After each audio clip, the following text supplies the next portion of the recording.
Hey everyone, and welcome back to another video. In this video, I'm going to be going over what does it mean when your DJI Mic Mini is blinking green. So this video is going to be particularly useful for individuals who just got their DJI Mic Mini and are learning how to use it. Essentially what the blinking green light means is that the mic is powered on, but it's not connected to a receiver, or technically you can see how I have the Type-C cable on here.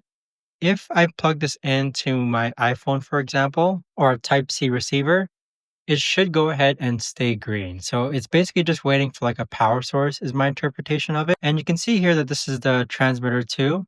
You can see that these two are connected. So you just need to go ahead and connect your Type-C, or not a Type-C, but even if you connect this to a dongle or like an audio jack, this should go ahead and just stay green. But that's essentially what it means though, as far as this blinking green light on your DJI Mic Mini goes. If you guys have any other questions, let me know in the comments down below.